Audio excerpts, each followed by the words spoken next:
Malaysia is a sprawling country of about 30 million people in Southeast Asia. It's kind of spread out on this archipelago. It is a hyper-diverse country. Their cuisine is a reflection of the diversity of the people. And it draws influences from all those different cultures. And then some of the imperialist colonial influences in the area as well. The Dutch, the British, the Portuguese, it all has sort of combined to create what we now know as Malaysian cuisine. Now, what are some of the flavors you're gonna expect? A lot of chili, a lot of coconut, a lot of sambal, which is chopped up chilies, and a lot of belacan, which is this dried shrimp paste, rice, noodles, a lot of this sort of lighter, sweeter soy sauce that is particular to Malaysia, as well as from the Indian influence, a roti style flatbread.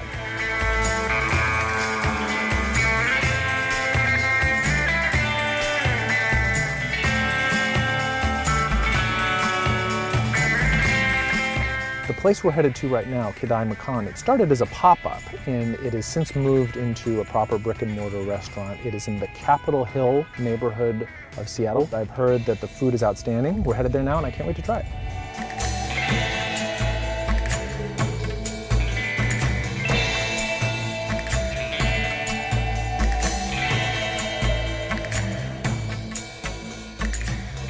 This is your place. This is my place. Tell me about Malaysia. Me and Kevin, who's the chef and owner as well, went to Malaysia and we're really drawn to the melting pot of cultures. Kevin knew that he wanted to cook Southeast Asian food once we went there. So we came back and we started at a farmer's market to kind of test the waters, and it went over really well. We were doing new dishes every week and we kind of got a following that way. From there, we did a takeout stand, which was actually right around the corner, for 2 years. And now we're down here full service for the last year. How did you develop the recipe? that would all be Kevin, and it's just a matter of eating a lot of food and doing a lot of research. And it's kind of a never-endless variety. I mean, we haven't even really scratched the surface yet of what's out there, so. Well, I think I'm ready to try some food. Absolutely. Why don't we get a little order of net bread, the Sure. roti jala. Okay. You want to do that with lamb curry or lentil curry? Let's do lamb. Let's do some lamb. Yeah. Okay. And let's have a cucumber salad. Let's Okay. have this kerabu timun. I'd like some noodles. Let's do Yeah. the chili pan mee. It's a good one. And then let's do the classic fried rice, the nasi goreng. Yeah, that sounds great.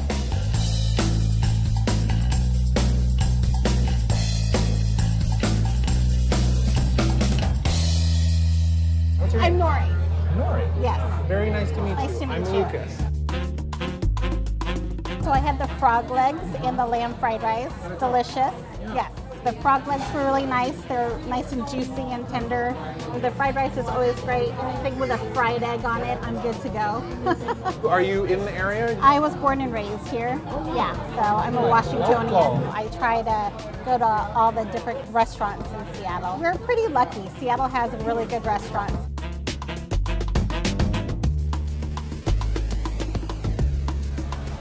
This all looks and smells absolutely delicious. Please forgive my pronunciations as I say things, as I am sure I am butchering them. We're gonna start with this very delicious looking kerabu timun nanas. And this is a spicy cucumber salad with pineapple, red onion, peanut, chili flake, and it looks like there's fish sauce in there as well.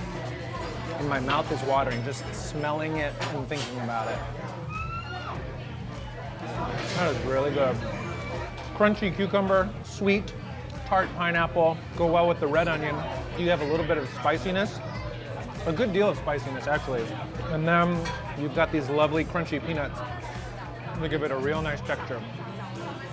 The whole thing is sort of sitting in this lake of fish sauce, which I love. It is typically made with the fermentation of some kind of fish with sea salt, which gives it a very deep, and this is the first time I believe I've said this word on the show, a very deep umami flavor. And it won't be the last. Umami is, as those of us who've been keeping up with taste bud news now know, officially a sixth kind of taste.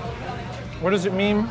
It's like a real kind of dank earthiness, and it just kind of gives dimension and depth to a lot of different kinds of foods.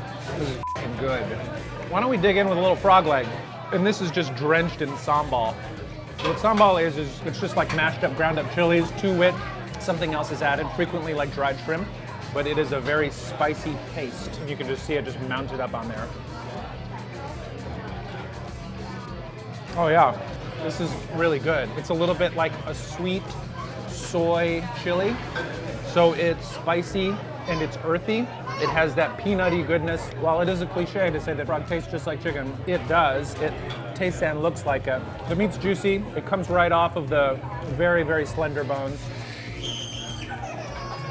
There is a screaming little baby right next to us, if you can hear that. Babies are allowed to scream. I have no problem with that. The fry on these is not too thick, but the flavor is like a light sweet soy with a real like oily chili punch. And you can see I've got like chili oil on my fingers. What this beautiful thing is here is roti jala. Now roti typically just means flatbread.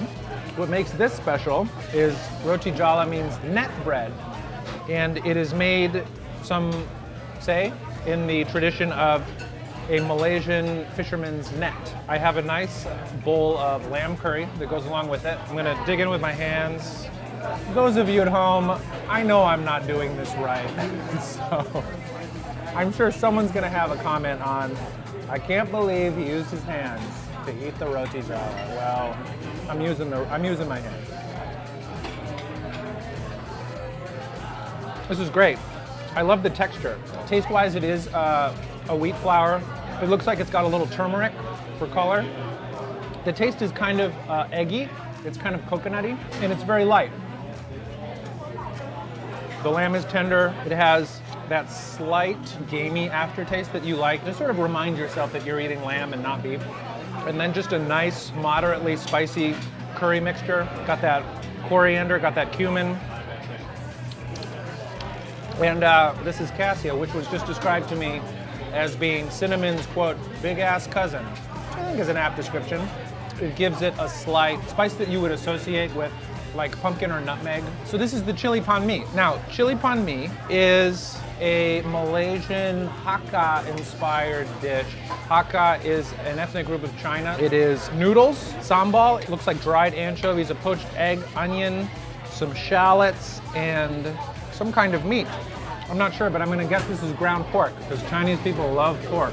I'll tell you that much. There's also some sauce at the bottom of the noodles, which are under this masterpiece.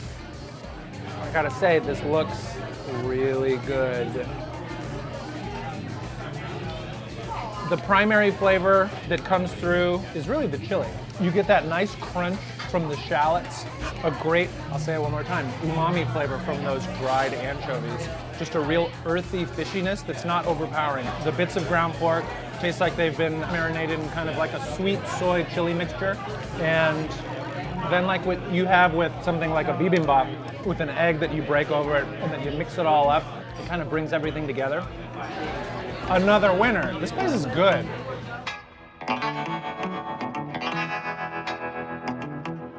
This is the nasi goreng. Nasi goreng is an Indonesian and Malaysian dish. The nasi goreng, I believe, literally just means fried rice. So it looks like it has some tofu, some scallions, fried shallots, and a big old fried egg on top. There's little that a runny yolk can't fix. This looks really good. The flavor that really comes through is, in Malaysia they use a particular kind of sweet soy sauce that I believe is flavored with like brown sugar. It's got these nice chunks of fried tofu, some greens, which is nice to get some complexity in there. Then that fried egg, breaking the yolk, tying it all together.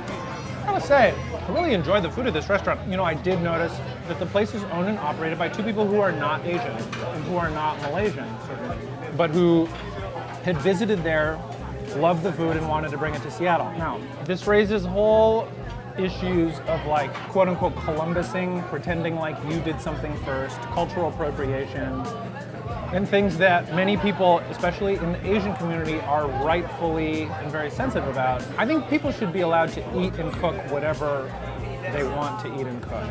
I think when you're dealing with certain populations of people in certain cuisines that have not traditionally gotten a lot of attention, where the people of those regions feel like traditionally they haven't had much of a voice, especially in the media industry, in the food world, I think you just have to be careful.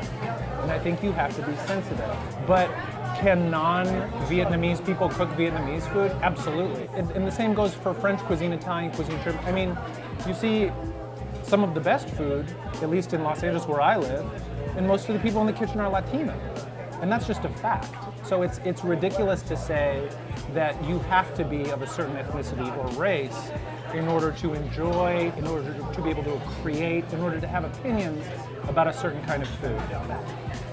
However, when they're not giving credit where credit is due, or where they're naming themselves an authority on a subject, when in fact there are other authorities on the subject, I think you have to make for those allowances. The food is really excellent. You know, these are two people, a couple, who fell in love with the food, and they're making it in Seattle where there aren't a lot of Malaysian restaurants. I mean, I looked. There's like 3. I do think people should be able to make what kind of food that they want. And I also think that the people to whom that food originally belonged should have a voice. I identify as Asian American, I'm half Chinese, and it's something I feel strongly about. And I think it's something that a lot of people feel strongly about from countries that have cuisines that have recently become quite popular in sort of the mainstream food media. On one hand, that attention is great. Who doesn't want a spotlight shown on Malaysian cuisine? On the other hand, you know, you also want to feel like if you were a Malaysian person, that you're also being recognized. End of sermon. I really hope you enjoyed this episode of Dining on a Dime from Kedai Makan in Capitol Hill in Seattle, Washington. If you'd like to watch more, please click here. We are headed to the most famous fried chicken place in Seattle right now. It's called Ezel's Famous Chicken.